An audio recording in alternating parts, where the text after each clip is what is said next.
Yes, bakunzi bo ku Mubumbe Official turabashuje. Nk'ibisanzwe twagarutse kuri homemade cyangwa se ibikorerwa mu rugo. Byinshi birahenze ariko biroroshye kubikorera mu rugo. Kuri umunsi wa none rero tugiye kubafasha gukora shampoo. Shimira bamwe bakoze commentaire cyangwa se batweretse reaction ku biganiro byacu kujyanye no gukora isabune y'amazi.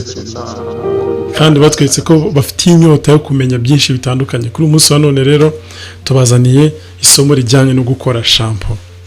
Twihuse nta bintu byo gutinda, turashaka kuzadukora ikiganiro mu minota mike cyane ariko tukiga byinshi. Tugiye kureba hamwe ibikoresho nkenerwa kugira ngo dukore shampoo. Kugira ngo dukore shampoo n'ubundi ni ibikoresho nka bya bindi. Tuzakenera ibikoresho, amaproduit cyangwa se ibinyabutabire. Tuzakenera ibikoresho byo kuvangiramo amaproduit. Itandukaniro riri hano nuko hano hazamo ibintu bya conditioner cyangwa se ibintu bituma umusatsi umera neza, kuko buriya akamaro ka shampoo ni gukuramo imvuvu cyangwa se gukuramo umwanda mu musatsi.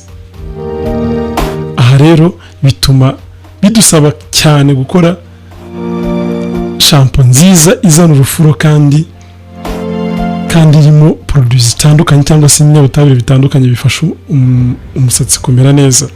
Byo twafataga nk'atari ngombwa cyane kongeramo n'isabune, muri shampoo ho bidusaba kubyongeramo n'itegeko ko babyita conditioner cyangwa se ibintu bituma shampoo yacu cyangwa umusatsi wacu cyangwa ikoreshwa ryayo rigenda neza.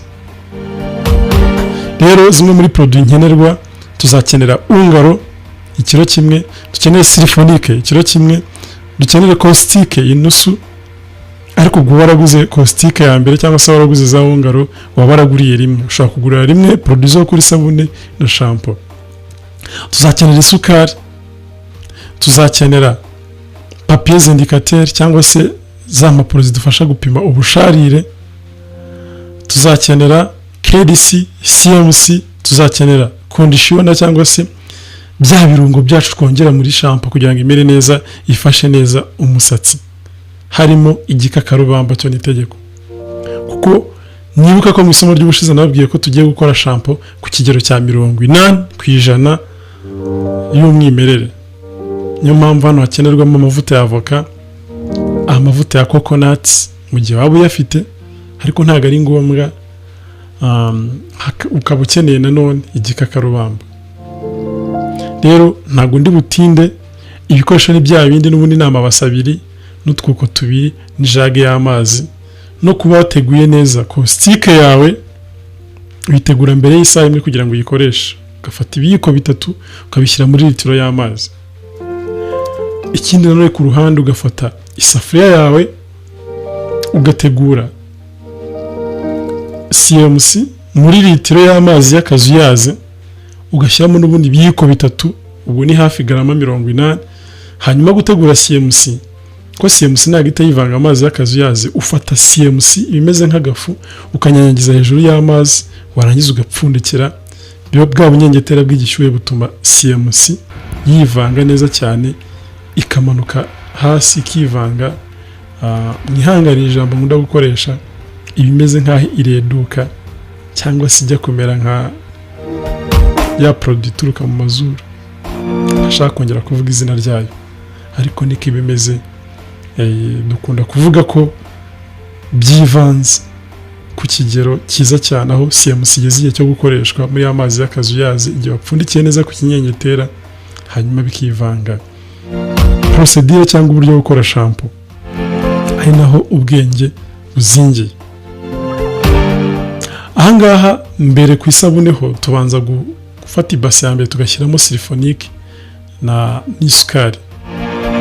Hanyuma kuri wungaro tugafata wungaro n'umunyu mu yindi base, tukayivanga muri wa mujyo dushyiramo amazi make make muri buri base. Biba byiza iyo mukoze sabune muri babe ko n'umuntu umwe nawe yayikora.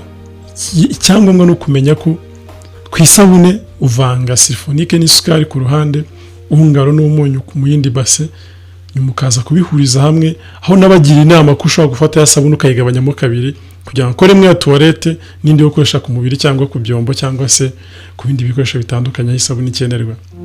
Rero ntago kuri uyu munsi twateguye kuvuga ku bijyanye n'isabune no kunajya mu mbibutse, tuzaduhora twibukiranya kugira ngo amasomo yacu akomeze gucengera ku mwumbi official. Icyo dukeneye ni ukubigisha kwirobera ifi kurenza uko twabarobera ifi. Rero ntabwo turi butinde, reka twihuta gukora shampoo yacu iri kondishona cyangwa se imeze neza. Bikorwa bite rero? Uzafata ibase ya mbere uvangiremo silifonike n'isukari. Silifonike uzafata miligarama 150 cyangwa se ni miligarama 150 cyangwa se mililitiro 150. Nurangiza upime isukari ingana na garama 150. Nurangiza ubivange neza cyane, ugenda uvanga paka bibyimbye, ugenda ushyiramo amazi make ukoresheje jage. Nyuma y'iminota 2 ukongeramo amazi gutyo ongeramo utuzi duke mpaka bibyimbye bigakomera bikarekura bikazana urufuro. Aho ngaho niho tuvuga ko shampoo silifonike yacu itari gukoreshwa.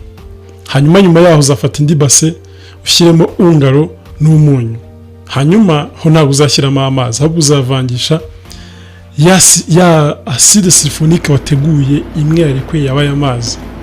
Ntabwo uzashyiramo amazi, uzavangisha acide silifonike. Ugenda usukamo buhoro mpaka silifonike irangiye. Ubwo silifonike nirangira nibwo uzabasha gusukamo amazi yarasigaye. Kugira ngo ibipimo ugiye kubabwira bizangana neza na shampoo dukeneye. Hano tugiye gutegura shampoo ya litiro 15 cyangwa se utujerekani twa litiro tw'amacupa 7 dutanu.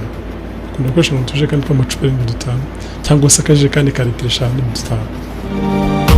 Ubwo ni ukuvuga ngo ubujerekani butanu nibwo uzakoresha kamwe ukoresha muri silifonike mpaka karangiye. Hanyuma nurangiza ya silifonike yari kwiyazanye n'urufuro niyo uzavangisha muri ungaro n'umunyu mu indi base ya kabiri. Nurangiza silifonike irangiye nibwo uzakoresha ya mazi asigaye.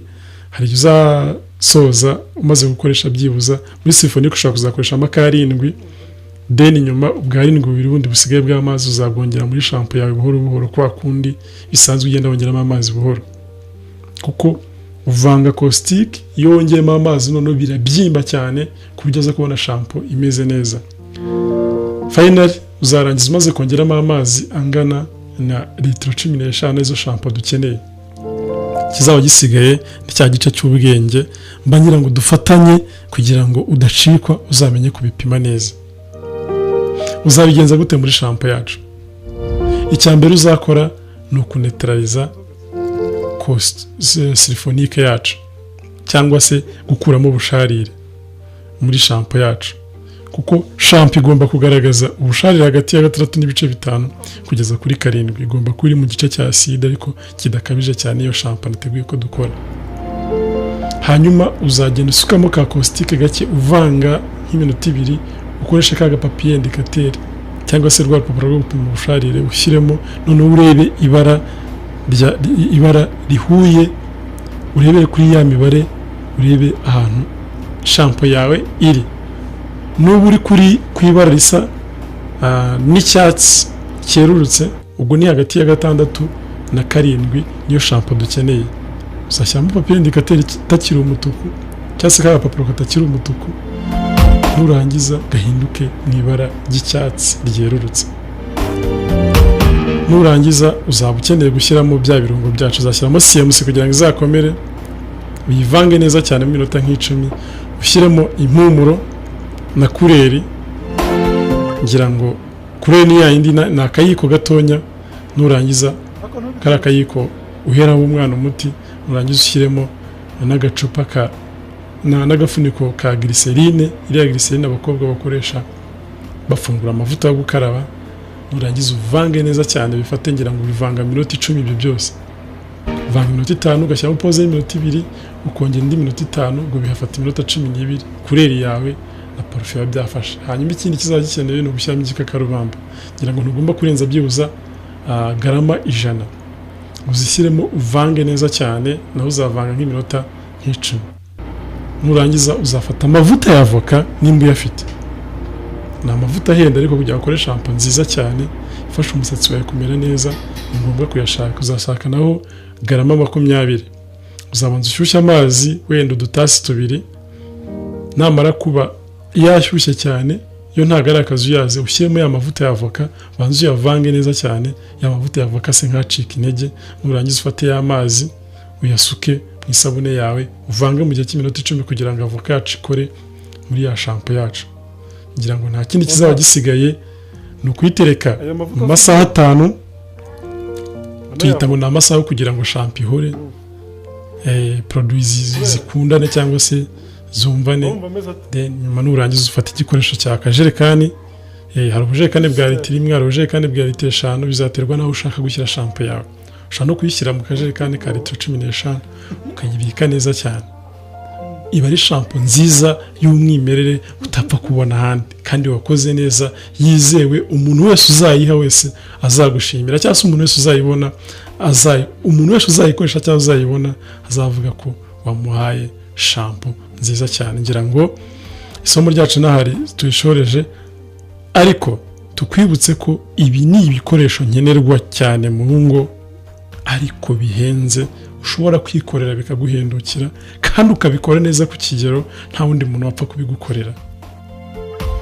Ngira ngo ku Mubumbe Official ni kamwe mu dushya twazanye ko kwigisha abantu gukora produits zo mu rugo.